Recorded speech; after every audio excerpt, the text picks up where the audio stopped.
Yan ang mga negosyo at negosyanteng ating babalikan para sa huling Sabado ng 2025. Business ideas galore para sa bagong taon. Bet bang mag-travel pero tight ang budget? Why no more? Dahil ililibot namin kayo around the world sa mga negosyong nakakabusog. Magugulat ka sa mga Pilipino kung bakit sobrang dedicated and love nila ang Thai cuisine. Cheers! We started from a 30,000 capital and now we are earning 7 digits a month. We also do fusions with American and Filipino food. Nung nag-open po kami, it was part of my journey also to visit Mexico. Kung nagsimula pa lang kami, nasa 3,000 lang mahigit yun. Sa mga Japanese restaurant, pwede kang kumita dito ng 6 digits. Siguradong achieve na achieve ang business grow up sa bagong taon dahil sa mga negosyong aming ibibida. Pag nagla-live selling ka, magkano kinikita mo? Last year siguro umabot yung mga 50K. Magkano kita? Before, 5 digits. Ngayon? Parang 7. Marami nang nakakabot ko. Project mo to sa school, Ryan. Yes po. Magkano kita mo? Around 5 to 6 digits po per Kumita na po kami ng halos 7 digits. Mapapangiti ka kapag kumain ng panghimagas. May bonus pang kilig dahil sa kita. Kaya maging mga artista at influencers, nagyas na sa mga panghimagas na negosyo. Ang sarap! Magkano pala kinikita nyo na? In a good month, we can do 6 figure. Isang araw, ilan yung nabibenta nyo ganito? Abutin po ng mga 10 po. 10 ganito? Tray? Wow, bawat isa? In a month, kapag Christmas and New Year, umaabot ng 6 digits a day. Magkano kita? Monthly, umaabot po tayo ng 6 digits. Oh, di ba? Bet bang mag-travel pero tight ang budget? Why no more? Dahil ililibot namin kayo around the world sa mga negosyong nakakabusog. First stop ng ating trip, ang Land of the Rising Sun, Japan! Craving for Japanese? Ewan ko na lang kapag hindi pa masatisfy ang cravings nyo sa isang bangkang sushi. Ang sushi boat may 98 pieces ng iba't ibang klase ng sushi, maki at sashimi na kayang pagsaluhan ng 12 hanggang 15 katao. Ang kapitan ng bangka, may-ari ng negosyo, ang dating miyembro ng Abstract Dancers na si Javern Pasahol at kanyang may bahay na si Monique. Nag-start kami as retailer ng seafoods, mga fresh seafoods po. Mula pagiging supplier ng tuna, salmon at iba pang seafood sa mga Japanese restaurant, naisipan nila mag-aral kung paano gumawa ng sushi at maki at magbenta nito hanggang nakabuo sila ng sushi boat. Hirap naman mag-ano nito. Apo, ang mahirap po talaga dito, ma'am, yung pag-plating. Mahirap yung plating eh. Parang pwede bang kakain na lang. Yan, oh. Pagkatapos mailagay lahat ng sushi, maki at sashimi sa bangka, lalagyan na ng toppings. Eto na siya. Mabigat nga siya. Parang isang tao binubuhat mo dito. Mabibili ang malaking sushi boat ng 3,899 pesos. May mas maliit na version naman na may 31 pieces na nagkakahalaga ng 1,349 pesos. Sobrang sarap po to. Hindi lang maganda tingnan. Yung salmon, yung sashimi, yung sushi, fresh lahat. Kung gusto lang mag-chill, tambay muna tayo sa South Korea. Annyeonghaseyo! Nako, akala nyo ba nasa Korea ako? Hindi. Nandito lang ako sa isang Korean restaurant sa Quezon City. Mula Korean meals, snack, pastries, and drinks, kumpleto rito. Dagdag pa ang ambience ng cafe na talaga namang lakas maka-ipuda. Ibig sabihin, maganda. Ito na ang lunch natin. Sarap. Kailangan i-shake mo siya para magmukha na siyang bibimbap. Ang sarap ng lasa yung kimchi, may gulay siya, may pork, may egg, may rice. So, ito, balanced diet ito. Ito namang aking inumin, hinaluan ng patatas. Wow! Hindi ko lang narinig yun, ha? Potato naging latte? Ano nangyari yun? Alam ko lang mashed potato. Tikman natin. Ay, ang sarap! For the win. At syempre, pwede bang hindi ko tikman ang bestseller nilang cake? So, eto yung cake na pinagmula ng Eagle Cafe. Ayan, kita nyo na, Happy Sea Bear. Sarap nga! Ang negosyong ito, pinatatakbo ng isang pamilya. si Mami Delia at ang magkakapatid na Karen, Kian at Colleen. Sumakses daw ang kanilang business dahil sa girl power. So we started from a 30,000 capital and now we are earning 7 digits a month. In my figures, 99% din po babae yung market. Tuloy pa natin ng Asian Tour sa sarap ng Thailand sa Tagaytay. Negosyo ito ng model at artistang si Rachel Lobanco. Mula telebisyon at pelikula. Ngayon, sa kusina na siya nagre-reyna. Sa Thailand daw niya na-discover ang kanyang passion for cooking. Kinarin na niya ang pagluluto. At nang magbalik Pilipinas, ipinatikim na niya sa mga Pinoy ang kanyang Thai food specialties. Sa kanilang 5 hektaryang farm sa Tagaytay, pwede na kayo mag-relax at ma-experience ang Kunlek Thai Dining. Ang first dish, Miang Kham, isa sa kanilang traditional Thai snacks. Exciting! Cheers! Cheers!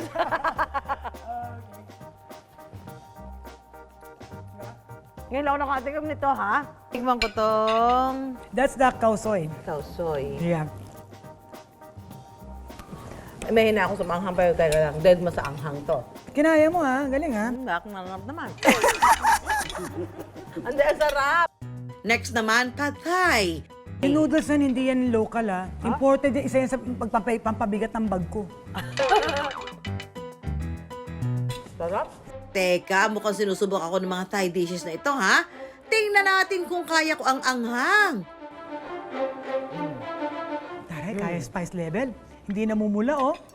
Ang taray! Hindi namumula. Usually, papawisan dapat. Ang sana anghang? Ay, ang taray mo talaga ni Susan. Grabe ka. Ang sarap. For the dessert naman, alam nyo na, pag Thailand, yung mga sticky rice. Kunat, di ba? Sarap talaga. Talaga ba? Kaya masabi ko di masarap. Thank you. Ang panghuli sa ating listahan sa kontinente ng North America, ang bansang Mexico. Dumayo pa ako ng poblasyon sa Makati para tikman itong pinagkakaguluhang Mexican food. Walang magugutom today, kaya samahan niyo ako sa trip ko sa Pobla. Mula sa La Union, dinala ni Audrey ang kanyang taqueria dito sa poblasyon. Ang taqueria ay kainan, ang specialty ay tacos.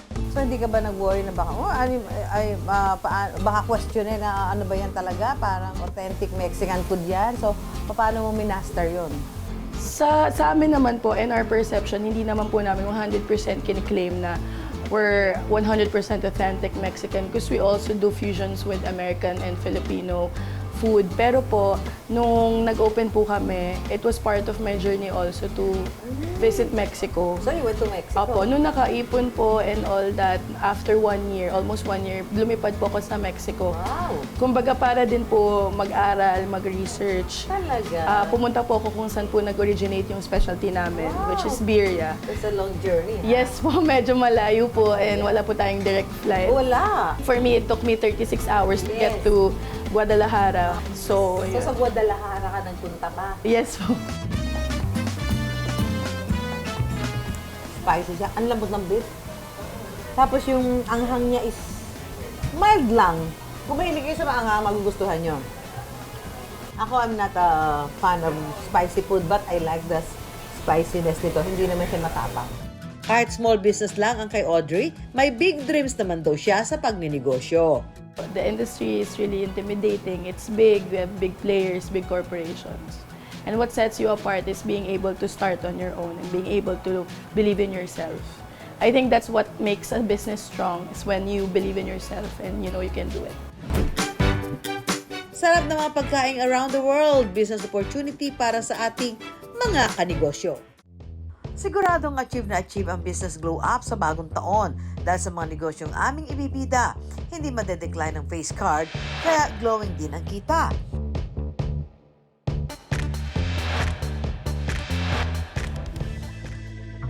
Sa mga makikisig natin kanegosyo, naaalagaan ba ang balat nyo? Natural soap lang. Araw-araw, may nangyari kayo sa mukha ko. Kapag tagal ng dumi. Water lang yun, water. to the rescue dyan ang pambansang abs na si Jack Roberto dahil ang kanyang produkto made perfectly for men. Nung naisipan ko po itong business na to, para kasi ang tag sa aming mga lalaki, isang sabon lang daw kami. Ano yung sabihin? Isang sabon lang? Isang sabon. Yun na rin yung sa buhok namin, yun din sa mukha, yun na rin sa buong katawan. So parang ako, hindi ako pumayag. Sabi ko, hindi kami mga lalaki. Meron din kami mga skincare routine. 2 taon na ang negosyong ito ni Jack, hands-on raw siya rito. Kaya maging sa online live selling, siya ang humaharap sa kanyang mga suki.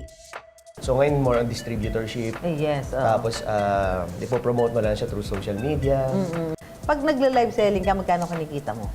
Sa isang araw, depende po eh. Last year, siguro mabot din mga 50K, no? Mga ganon. Sa live selling? Isang buwan, no?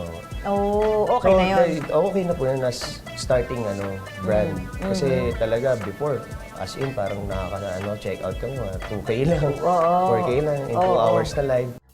Bukod sa sabon at sunscreen, ang mabenta niyang produkto, ang masculine wash. Genital wash siya, and yung product po na yun, yung masculine wash, pwede rin siya sa underarms, sa mga batok, sa legs, sa mga singit-singit yan.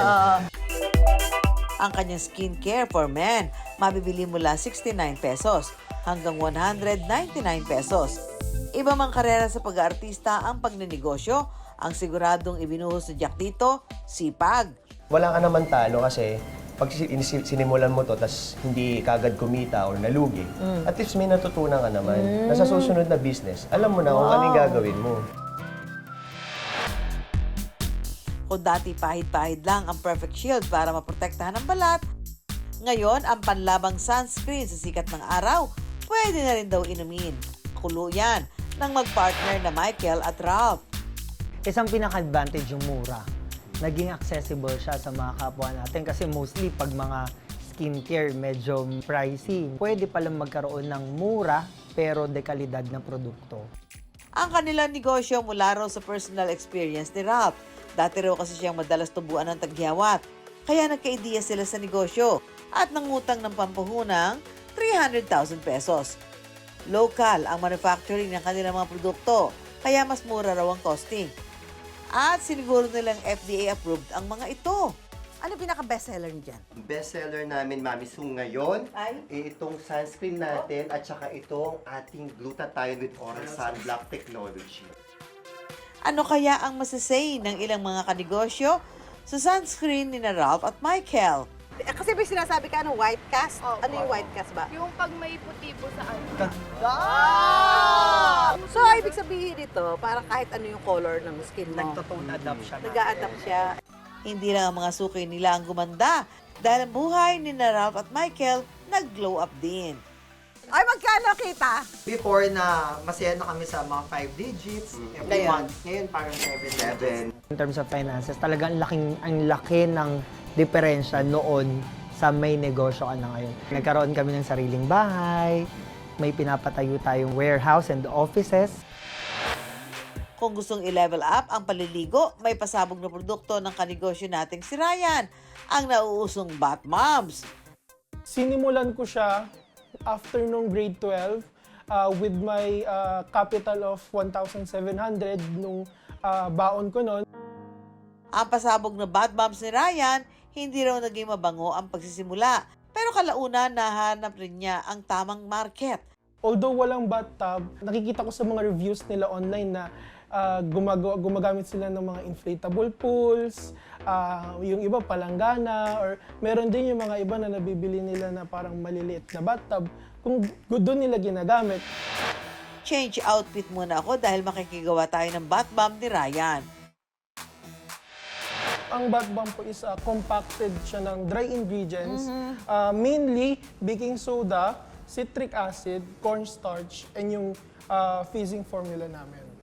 Una muna pinaghalo-halo ang dry and wet ingredients sa kapang kulay. Bali, ang next naman na po natin, once na-incorporate na natin yung mga liquid ingredients, ilalagay naman na po natin yung citric acid. Bubuin na natin yung bath bomb. Yan ang exciting part! Sunod nang ilalagay sa molde ang purple at pink powder na ating hinalo. Ang paggawa ng bath bombs, carry na gawin sa bahay. Nagbebenta na rin kasi sila ng DIY o do-it-yourself kits. Mabibili ang bath bombs mula 89 hanggang 249 pesos depende sa klase. Magkano kita mo? Around 5 to 6 digits po per month. Dahil sa mabangong kita ng bath bombs, napalaki ni Ryan ang kanilang paggawaan sa garahe. Nakatutulong na sa kanyang pamilya at napagtapos pa ang sarili. Yung passion mo talaga na parang may apoy sa loob mo na deep down may gusto kang makuhang result. Mas naging consistent ako na mas lalo pang palakihin pa yung negosyo. Para kumpleto ang pagpapaglam up sa New Year, lipad tayo pa Romblon para malanghap ang humahalimuyak na negosyong pabango. Dito po sa Romblon kasi wala pa pong halos perfume store. Naghanap kasi kami ng niche community na i-offer yung perfume namin. Mula Romblon, unti-unting lumaki ang negosyo ni na Sandy at Jeriel. At umabot na raw sa ibang bansa ang bango ng kanilang produkto. Kumita na po kami ng halos 7 digits. Doon po namin na-realize na lumalaki na po pala yung business namin. Pasmell nga ng mga pabango na yan. Ito munang Sweet Serendipity. So, tingnan natin ha. Uy, sweet nga siya. Sweet nga. Para siyang bagong paligong baby na gusto mo nang patulugin ng tanghali. Dahil nakapaligo ka na. Urban legend. Yan.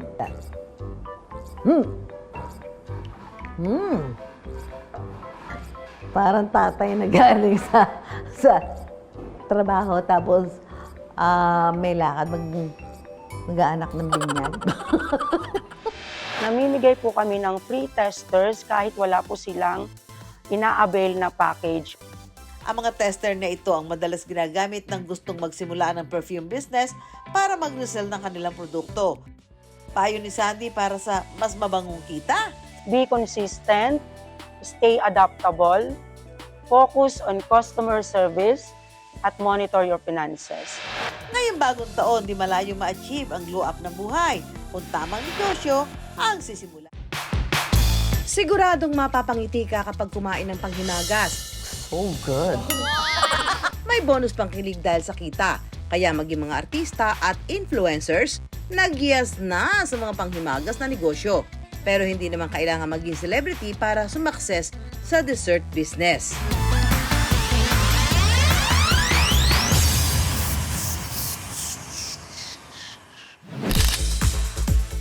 Ang modelo at artistang si Maricar Reyes Poon, isa na yata sa may pinakamatamis ng ngiti sa showbiz. Pero may tatapat daw sa kanyang dimples. Itong oh so sweet cakes in a jar. Aba, syempre, i-check out ko yan. Excited na me! Excited na me!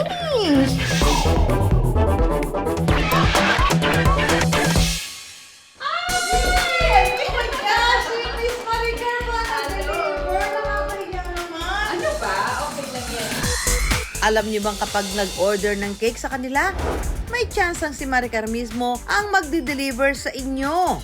It's nice din to meet the customers face-to-face. Okay. Para personally. Kasi parang yung values din ng company namin is we want to make people feel special. Medyo random din yung selection ng pag-deliver para fair sa lahat. Mabibili ang cake in a jar ni Maricar mula 315 pesos hanggang 805 pesos. Tatamis ba ang ngiti ko kapag natikman ko ang cakes na to? Dito tayo sa kanilang OG, ang classic dark chocolate na inabot daw sila ng 8 months para i-develop. Oh, ang sarap. Hindi ako mahilig sa chocolate, but ang sarap ng chocolate. Gosh, this is so good. So good, you'll speak English. Because it's a premium. Oo. Umaabot sa 6 digits kada buwan ang kinikita ng degarapon na cakes na ito. How's your business doing? Happy kami. It can grow pa. Siyempre, lagi natin gusto mag-grow pa. Pero so far, satisfied kami. Meron kaming mga business mentors na lagi kaming kinakalma na sinasabi na parang wag ka masyadong atat na mag-expand na mabilis. Kasi dapat yung pundasyon mo maayos.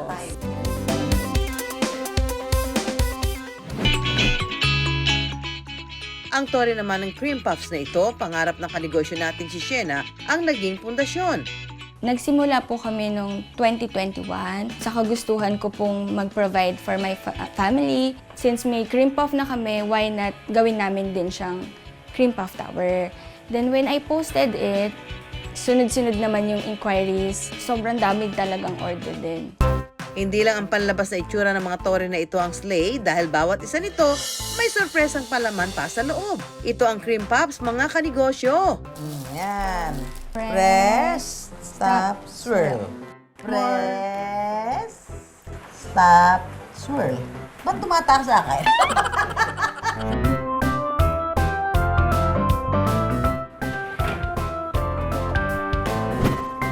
Bubutasan na ito sa ilalim at lalagyan ng filling. Pagka-dip nyo po, shake po para mag-flat siya. Shake nyo po siya pag nabalik-balik.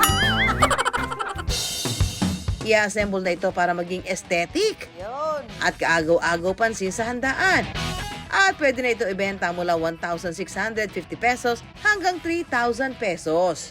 You need to try kasi hindi mo naman malalaman yung outcome pag hindi mo siya tinry. Pray hard din talaga. In a month, ang sales namin is 6 digits. Pero kapag Mother's Day, Father's Day, Valentine's, Christmas and New Year, umaabot ng 6 digits a day. Ang tamis ng tagumpay pwede magsimula sa iyong simpleng kusina. Ganyan din ang kwento ng kanegosyo natin na si Ja. Ang kanya namang sweet idea, itong nauusong burnt basque cheesecake na nakalagay sa cups. Nagmula ang konsepto nito mula sa Basque Country sa Espanya. Sa sarap nito, sumikat ito sa buong mundo. Katulad din ito ng typical na cheesecake pero tostado ang gilid at ibabaw nito.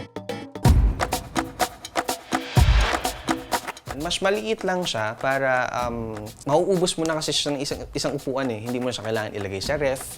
If you're eating with your family, pwede kayo mag-share since isang box ay may 6 na cups. Sa dali nitong iluto, kayang-kaya raw itong gawin sa bahay. Unang step ay i-whip o batihin lang ang cream cheese. Saka isunod ang mga itlog. Yan, so 3 eggs. Mix again. Ganda na. Kapag nahalo ng mabuti, ibuhos na ang heavy cream. Timplahan ito ng vanilla. Ilagay na rin ang cornstarch sa mixing bowl at pwede na isalin ang mixture sa mga cup. Nag-iiwan po ako ng maliit na space kasi ang burnt basque cheesecake po ay nag-rise kapag binibake. Kapag po pinuno natin, tatapon na po siya. Tatapon, oo. Masasayang po. Isa lang sa oven sa loob ng 30 to 40 minutes. Pag lumamig, pwede nang lagyan ng iba't ibang flavors. Sige, tikman natin. Nain ko yung classic.